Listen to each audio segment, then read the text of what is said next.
Hello and welcome to this week's Everything is Black and White podcast. It's that time of the week again where we are joined by a man who is Northeast football journalism royalty, I would call him. A man that's been covering Newcastle for over 6 decades. He's seen the highs, the lows, the Champions League nights, he's seen the relegations, the promotions, and everywhere in between. It is John Gibson. Welcome along, John. Hi, Mark. How are you, my friend? We've both just survived Man City. Well, we have. I'm not sure about Newcastle, but we have just about, yes. Yeah, we are going to take a little look back at the Carabo Cup semi-final, second leg defeat against Manchester City. That brought an end to Newcastle's first defence of a major trophy since 1969, the first defence of a major domestic trophy since 1955. Gibbo, I said earlier on to Andrew, I had a chat with Andrew Musgrove about this, and I said the seeds of the defeat were sown 3 weeks ago at St James's Park. They were definitely sown after about 7 minutes at the Etihad Stadium on Wednesday night. Oh, I mean, it was awful, wasn't it? I mean, it really, really was. Because you're right, and I'd said it in the preview, Mark, that the real damage was done up here when it was 2-0. Having said that, the only chance we had was the early goal. Falling our way and not their way. Not only were we 1 down in 7 minutes, but we were 3-1 down after half an hour, 3-0 down, which was 5-0 on aggregate. I mean, game over. Yes, Newcastle rallied a little bit in the second half and etc. But I mean, they had the cigars out and they were having a stroll in the park in the second half. They'd already booked into the hotel at Wembley, etc. So, it was much easier for it. But I mean, when we look at what Newcastle did, I mean, if you leak goals the way Newcastle are leaking goals, so it was 4 at Liverpool and 3 in the first half hour at Man City, and you're missing chances like we missed chances at Liverpool and in the second half, that is a recipe for disaster.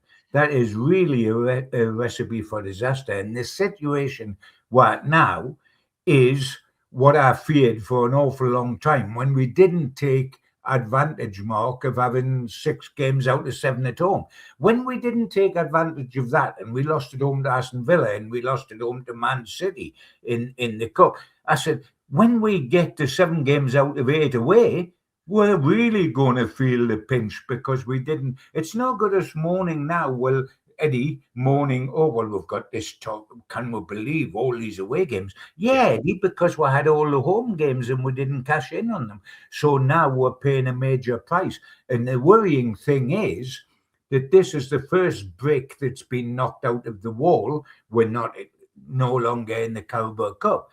A week's time, we've got to win at Aston Villa because there's no replays. We've got to win after extra time or on penalties, if not outright in 90 minutes, or out of that as well.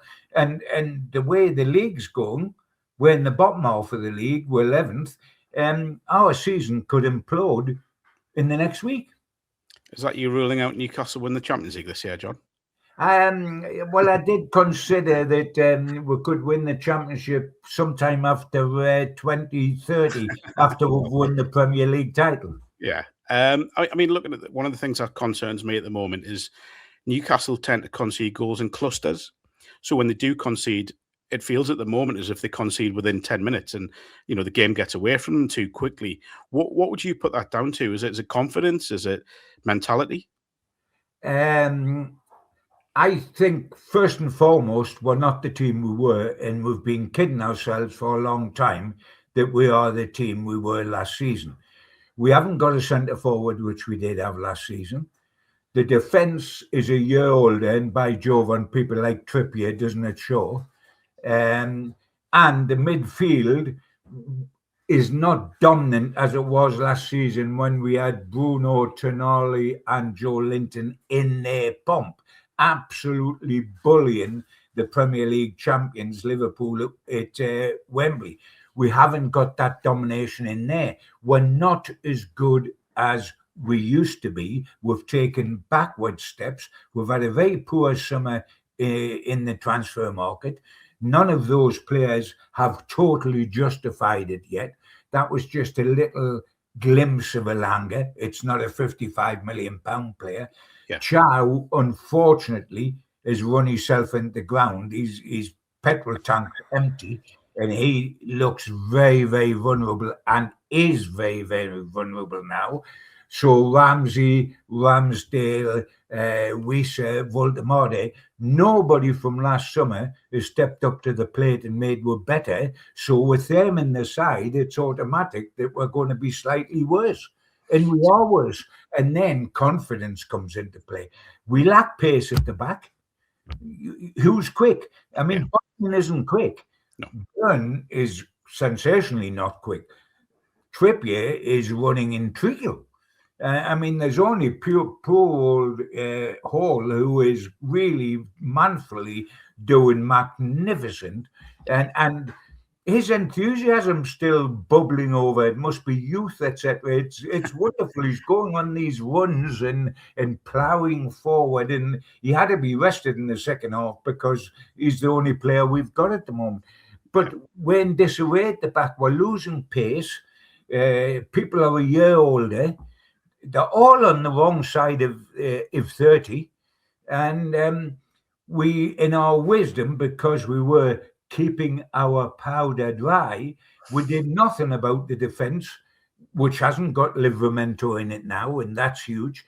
But we did nothing about the defence in January. And even when we have Shaw, who's a good player, he is still the wrong side of 30. Yeah. We are all in one pace at the back, and we haven't done anything about it in January. And believe you me, that might come home to roost before this season's out, because we can't do anything about it until the summer. So what do we do for the rest of this season? I've seen a lot of people online, and I know you shouldn't read too much into what's said online because it can become a bit of an echo chamber, but a lot of people saying there were positives to take from the second half. But I think you've got to frame that in the sense that, as you said earlier, Manchester City had the cigars out, they had the slippers on, they had the smoking jackets on, and everything. They were done, and they just had to manage their fitness through that 45 minutes. Can you take anything positive from last night at all? No, I couldn't, to be brutally truthful, and maybe it's been harsh, but I think it's about time that, certainly within St. James's Park, people faced up to the reality that we're not the team of last season. The reason why we look better in the second half is because, as I said, and as you repeated there, Man City didn't have to do. They were 5-0 up on aggregate by half time. Yeah. Why burst the gut when they've got a big game coming up this weekend in the league, and then they've got all their fixtures coming up as well? Job done. They didn't have to. I mean, Elanga, let's take his goal. The actual finish itself, the shot was sublime. It was wonderfully curled and brilliant. But he went through two defenders to get in that shot, and they were as movable as two milk bottles standing on the step. Yeah. Do you think they would have let him through that at no? I mean, and then, by the way, I'm desperately hoping that's going to make Elanga more confident, etc. The goal he missed about 3 minutes later was horrendous, so confidence-wise. And what do we take from it? Did we make chances like we did at Liverpool? Yeah. But the bottom line is we don't take them. What's the point of making? I mean, we're leaking goals at the back, something horrendously, and we're missing them at the front. Can we take a lot of pluses out of missing so many goals? I don't think so. No. Because you've got to score them. I mean, this is a ruthless, like this is the Premier League or Premier League teams in domestic cups. You must take your chances. We don't take our chances. So that is not a plus. I mean, when I owned a football club, now I used to say, the manager say, but we made some chances. We have had some chances. Excuse me, did we take them? Well, no, we didn't. Well, that's bad play. Yeah. If you leak goals, that's bad play. If you miss goals, that's bad play. We're not going to do better by continuously missing goals.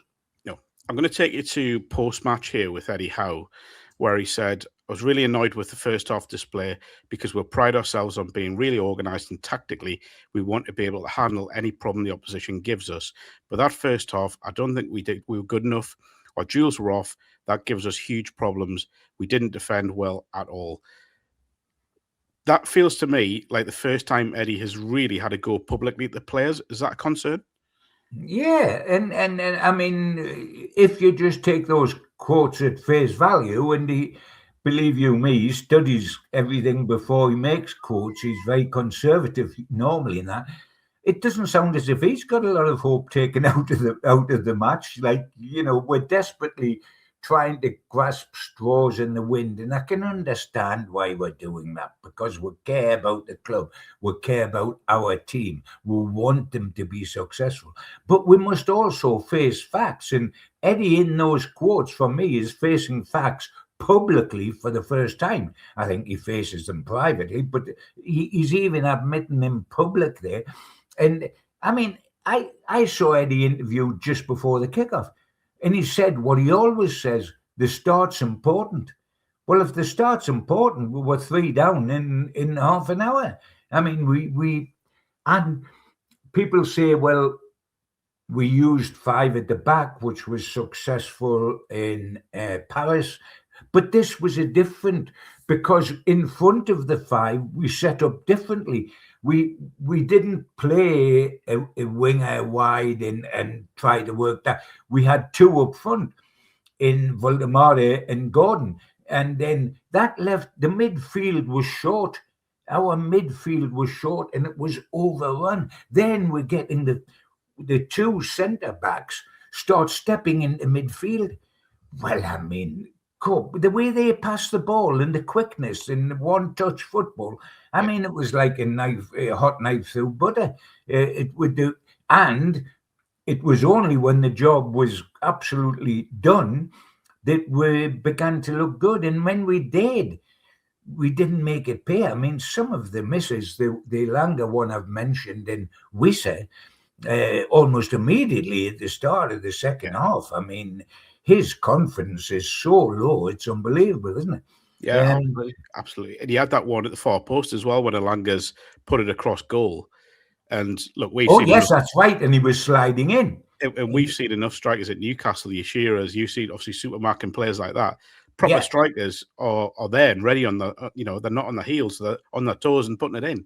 Absolutely. Absolutely. I mean, we are in dire need of a centre forward, aren't we? And we've spent 124 million on 2 and got a Sula back, and we still look as if we need a centre forward desperately. And of course now, on top of all the problems we've got at the back with the injuries to Miley and to Shaw and everyone else, and Bruno in midfield, and we've got Gordon injured, because we're not going to see him in very shortly. I mean, it looks like a hamstring, and that can be anything from 4 weeks to 12 weeks. We are going to have a quick look forward to Brentford on Saturday. But just firstly, a quick thank you to NordVPN, our sponsors. Hit the link in the podcast description box to get the discounted offer on your NordVPN plan. 1 subscription can be used across 10 devices, and there's no risk with a 30-day money-back guarantee. Looking ahead to Brentford, you mentioned the amount of away games Newcastle have coming up, and the kind of the number of away games they're in the middle of now is ridiculous. Does that mean, because they are so strong at home, the importance of Saturday now I think it could be billed as the most important game of the season? Oh, I mean, often, Mark, the most important game of the season is always the next one. Yeah. But when it just happens to be at home, and you've got 7 out of 8 away from home, and this is the one home one, it becomes absolutely crucial. And I reiterate, it's because we didn't take, people say, and it's a bit of a fortress at home, etc., etc. Actually, it isn't. It's just a fortress in comparison to our away form. But I mean, at home, we've lost to Arsenal, we've lost to Liverpool, we've lost to Man City, we've lost to Barcelona, we've lost to Aston Villa. That doesn't quite sound like a fortress to me somehow. What we're actually saying is we're better at home than away, because we've got a 12th man with the crowd, and because we have a go a little bit at home. I mean, we drew at home with Spurs and we drew at home with Chelsea after being 2 ahead. Well, it's not concrete that everything is fine at home. It is just better at home than away. But I mean, this is absolutely crucial, because supposing we didn't win, a draw or defeat, I mean, we're playing catch up in the league, and we've then got to go to Spurs and to Aston Villa in the FA Cup before the next week is out. If we don't get 3 points here, our season could effectively be over the following weekend when we go to Villa if we get the wrong result. Yeah. So we've got to win here to keep any semblance of the season still alive, because if we didn't win here, we're going to be very low when we go to Spurs, and then at Villa, there's no replays. We can't bring them back here. We've got to do them on the day. And we could suddenly find, I don't want to be doom and gloom, but it's not doom and gloom. It's realistic. We're not being... If it was up to you, and it was up to me, and it was up to 50,000 Geordies, Newcastle would win every game, and there would be the invincibles of Arsenal, because that's what we want. But we've got to face that this season is a lot different to what last season was. It's no denying we have taken a backward step, not a forward step. Last season, we won a trophy and qualified for the Champions League. Are we going to do that again this season? Are we going to win the FA Cup and qualify for the Champions League? It's doubtful, I would suggest, and that's putting it mildly. When we look at Brentford, I think many people, myself included, thought they would struggle this season. And, they've got Keith Andrews has come in as manager, who was set-piece coach, replacing someone who did an unbelievable job there, and Thomas Frank. Now, I would argue they're coming to St. James's fully believing they can come and land a blow on Newcastle, and they should do as well. And that's, for me, that's a real concern from a Newcastle point of view. Yeah, absolutely, Mark. I mean, when you look at the summer, and we say we had a bad summer because we lost Isak and we didn't buy well, but it's our own fault that we didn't buy well, but it wasn't our fault we lost. We say it was just Isak, it was just very nasty about it. But if you look at their situation, not only did they lose Thomas Frank, who was their sort of heartbeat of the club, they lost Wissa, obviously, too, as they lost Mbeumo to Manchester United, and they lost their skipper and their goalkeeper. Now, that, and the manager that they bring in is a set-piece coach who's never been a manager in his life before. What did they do? They go to 7th, while we are 11th. In our 11th, we are behind Brentford themselves, Sunderland, Fulham, and Everton. Now, is that where the Saudis expected us to be? Is that where Eddie expected us to be? Is that where our fans expected us to be? Not at all. And yet Brentford and they were decimated more than us in the summer in terms of numerically. They have won 3 out their last 4. They beat Wolves 2-0. Everybody said, well, everybody should beat Wolves. Sorry, we didn't beat Wolves 2-0 down there. They beat Wolves 2-0, they beat Everton 4-2, and they beat Villa for the 3rd time this season, 1-0 with only 10 men. Now, they're going to come, and yes, we can say, clutching at straws again, they haven't got a good record up here, Brentford. But Andrews will not be worried about that. That wasn't on his watch when they didn't do well up here. He will smell blood. Now, I'm hoping that that's misplaced, obviously. But he will smell blood, and they come up here as a worry. Normally, we would expect to look at Brentford without being egotistical and think this is 3 points if we do the right things. And it still remains 3 points if we do the right things, as long as we do the right things. But because of it being the one island in the middle of this huge succession of away games, it's simply, we cannot contemplate anything but a victory. There's obviously been a little bit of talk again online, and I hasten to pay too much attention to it, about Eddie Howe. Where do you stand in terms of his stance at Newcastle United and his future? Well, first and foremost, I've got to say that Eddie Howe will always be remembered as a legend at Newcastle United, regardless of what happens in the future, because of what he's done for us. He came to us when we were a regular relegation fighting club. And yes, he had much more support from the boardroom, but that doesn't automatically work. Look at Thomas Frank at Spurs. Yeah. And he turned us into 2 Wembley finals, 1 winning of the cup, first domestic cup in 70 years, and 2 Champions League seasons. He is a legend at Newcastle United, no question whatsoever. But a legend doesn't protect you for the rest of your life. I mean, he is a legend at Bournemouth, but they still sacked him in the end. And he is a legend. What he did down there is getting them from the brink of non-league football, falling out the league, to Premier League regular was sensational. But times do change. Managers will always be judged on what happens. I say we've got to be careful what we ask for, because you don't always get the wonderful answer, and a change of manager doesn't automatically bring success. Yeah. Spurs have shown that. Chelsea have shown that in the recent past. It doesn't automatically bring success. I think it's only right and only healthy that questions ought to be asked of Eddie, because that's the profession he's in. That's what he signed up to. He's a big lad. He knows that, and he knows that's the rules of the game. Questions ought to be asked of him. What oughtn't to happen is that any fans online who want to be trolls and are going to be viciously nasty is absolutely unforgivable. Remember what this man's done for us. But yes, question him.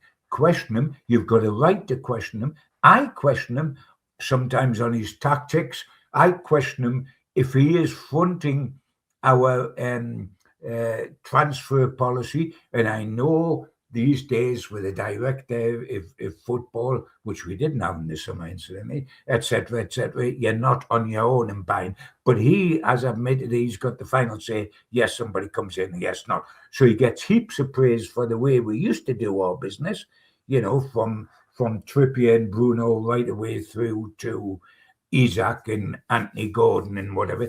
He's got to take some criticism for what happened in the summer, because none of them have come off yet. Yeah. So yes, we've got a right to criticize him, as long as we do it with a sense of proportion.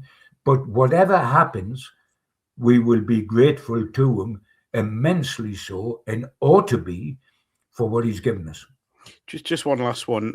Player you mentioned earlier, actually, Bruno Guimaraes, expected to be back for Saturday. I think Eddie said wouldn't be ready for Manchester City on Wednesday night, but could be back for the weekend. To me, it feels absolutely crucial that he is back in that midfield, and just to give Newcastle a bit of control in there, because it's felt as if nobody's directing the traffic in there for me.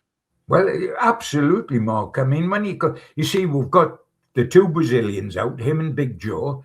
Tonali looks a shadow of his former self, and it'll take a whole new program to go into that, whether his body language has something to do with waving him over the Tyne Bridge in the summer or not. The one thing we can't get away from is he's not playing the way he was playing a short while back.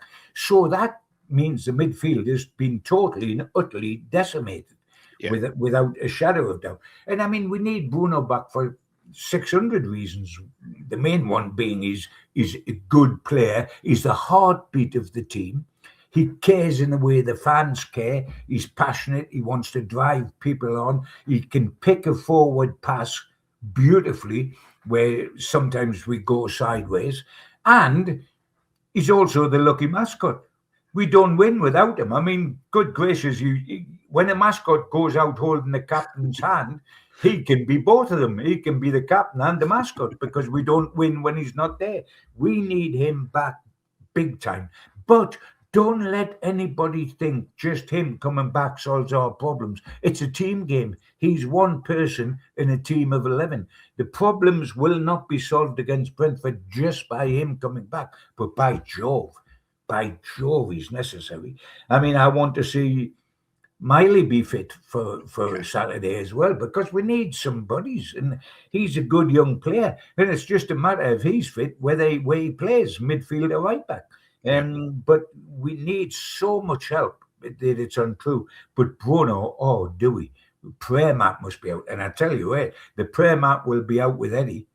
Yeah. And Eddie, if he's got to put his knee in a splint and pull his socks over the top of the splint so we don't see it, he'll probably do that, because by Jove, he'll want him there. He'll want him there big time. I think we'll all want him there. We've all got our fingers crossed that Bruno is fit for Saturday. And Lewis Miley as well. As you say, I'm a big admirer of Lewis Miley. We have our fingers crossed that it will be a positive result and Newcastle can get themselves back into that European push. John Gibson, thank you for a wonderful 25 minutes discussing some awkward topics, given Newcastle United's current form. I'll be back on Friday with a view from the opposition, speaking to someone to get a Brentford perspective, and then back on Monday with Lee Ryder, looking back at what we hope will be a successful day for Newcastle United. I'll see you then.